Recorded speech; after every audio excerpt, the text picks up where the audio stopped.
संस्कृति का मोबाइल बहुत देर तक रिंग करता रहा, फिर रिंग बंद हो गई। उसके एक पल बाद मैसेज की बीप बजी। संस्कृति ने फोन चेक किया और देखा ध्रुव का ही मैसेज था। क्या तुम जानना नहीं चाहती मेरी शादी कैसी रही, क्या क्या हुआ? संस्कृति ने इस बात का कोई जवाब नहीं दिया। थोड़ी देर बाद ध्रुव का एक और मैसेज आया। तुम कुछ ना भी कहो, तब भी I know you love me a lot. Ankush और तुम्हारे बीच स्टेशन में जो भी बातें हुई उसने मुझे वो सब बता दी है। मुझे मालूम है तुमने अंकुश से ब्रेकअप कर लिया है। मैडम वो मीटिंग का टाइम हो गया है, सब वेट कर रहे हैं। ओह सॉरी, भूल ही गई थी बिल्कुल। संस्कृति ने जल्दी से मोबाइल अपने बैग में डाला और कॉन्फ्रेंस रूम की ओर चल दी। एक ओर जहां ध्रुव संस्कृति से दोबारा दिल के तार जोड़ने की कोशिश कर रहा था, वहीं दूसरी ओर मौसा जी भी शर्मिली जी से बात करने की कोशिश कर रहे थे। वो होटल की लिफ्ट से तीसरे फ्लोर पर पहुंचे और लिफ्ट से निकल के यहाँ वहाँ देखा। जब कोई नहीं दिखा तो जल्दी से वो शर्मिली जी के कमरे के सामने पहुंच गए और बेल बजा दी। शर्मिली जी ने जब कमरे का दरवाजा खोला, मौसा जी और उनकी नजरें मिली। हो गई पैकिंग? हाँ, सॉरी, वो सबके सामने तुमसे इतनी बड़ी बात। बचपने की आदत तो आपकी कभी जाएगी नहीं। अभी क्यों आए हो? तुम जा रही हो तो सोचा एक बार मिल लूं। और मिलके क्या करने का इरादा था? कुछ नहीं, बस ऐसे ही सॉरी कहना था। कह तो दिया। मौसा जी फिर शांत हो गए। वो अभी भी दरवाजे पर ही खड़े थे।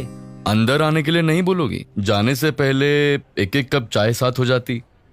कुछ ही देर में चेकआउट करना है, ज्यादा देर नहीं रुक सकते, फिर कभी देखेंगे। अच्छा चलो फिर एक काम करते हैं, मैं तुम्हें स्टेशन तक छोड़ने चलता हूँ। रास्ते में एक बहुत बढ़िया चाय की जगह है, वहाँ चाय पी लेंगे साथ।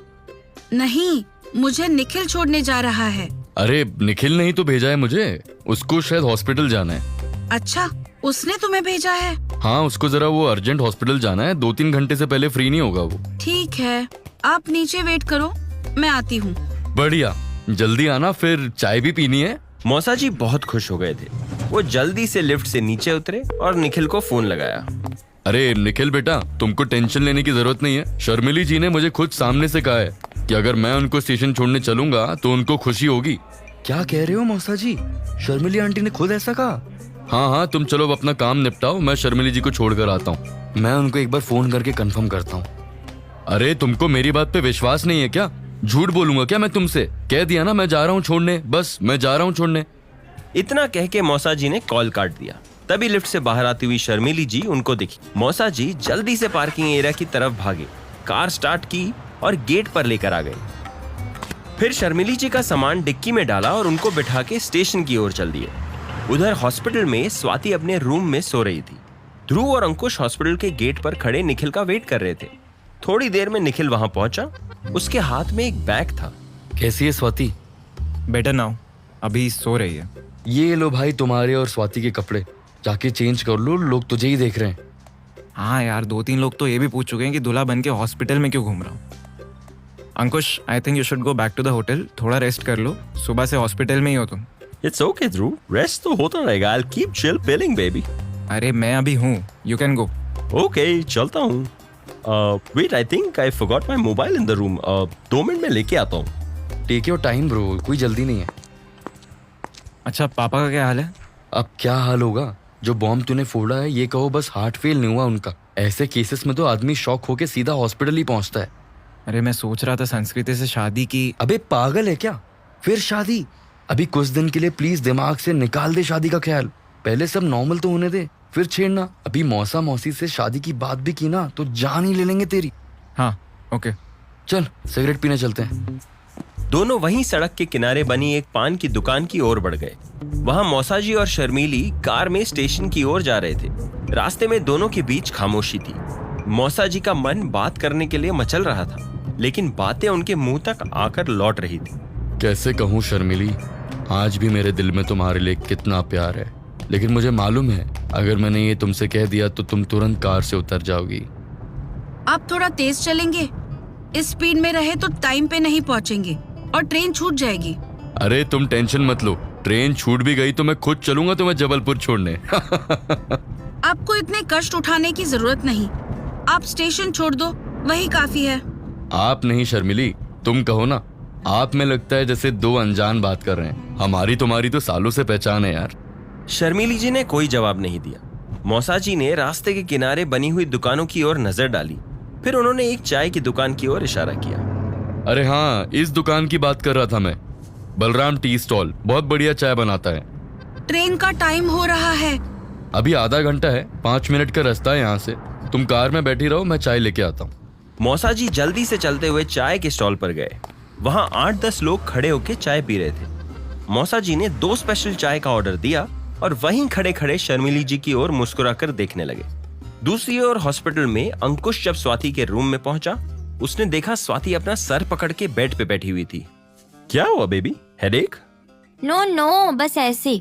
अंकुश ने टेबल पे रखा अपना मोबाइल उठाया और स्वाति की तरफ देखा। Swati, I am leaving, okay? Gwalior जा रहे हो? अंकुश प्लीज मत जाओ ना। ग्वालियर नहीं बेबी, होटल जा रहा हूँ। फ्रेश होके शाम को आता हूँ। डोंट वरी, ध्रुव है यहाँ। मैं तुम्हें अकेला छोड़ के नहीं जा रहा हूँ। ओह ओके, तुम्हारा वेट करूंगी। कुछ लाना है तुम्हारे लिए? Anything special? नहीं, अभी तो मैं सिर्फ जूस पी रही हूँ।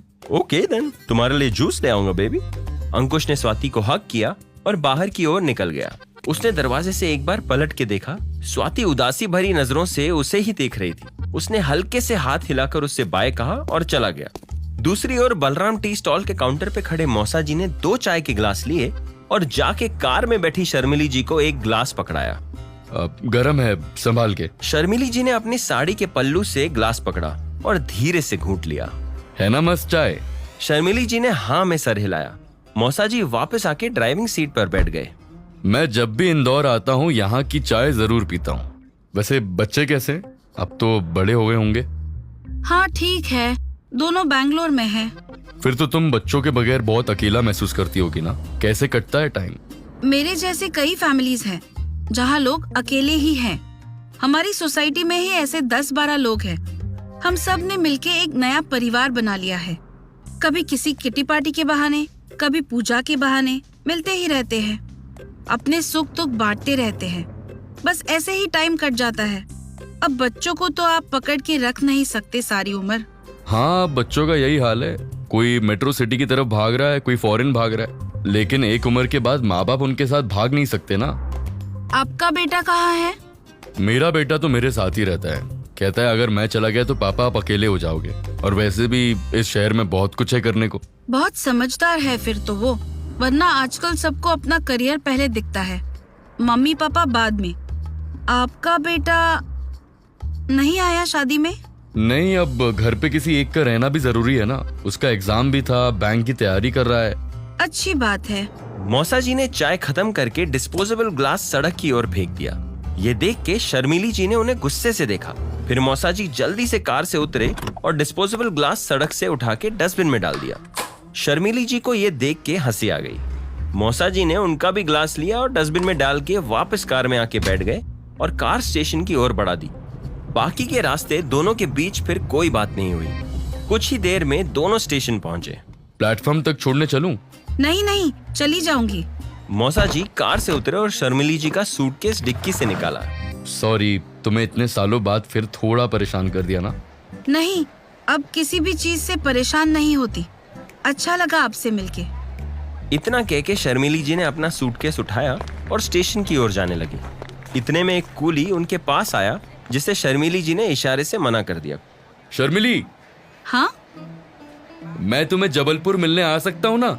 हाँ, आना। अच्छा, वो जो मैंने हॉस्पिटल में कहा था ना तुमसे, उसके बारे में एक बार सोचना जरूर। हाँ, अभी जिंदगी बहुत बची है हमारे पास। शर्मिली जी ने कोई जवाब नहीं दिया और पलट के प्लेटफॉर्म की ओर चल दी। मौसा जी कुछ देर तक उन्हें जाते हुए देखते रहे। जब वो प्लेटफॉर्म के अंदर चली गई, वो वापस कार में आके बैठे और घर की ओर चल दिए। उधर ग्वालियर में संस्कृति अपने ऑफिस में जब एक मीटिंग खत्म करके कॉन्फ्रेंस रूम से बाहर निकली, उसने अपना मोबाइल चेक किया। उसने देखा ध्रुव के कई मैसेजेस आए हुए थे।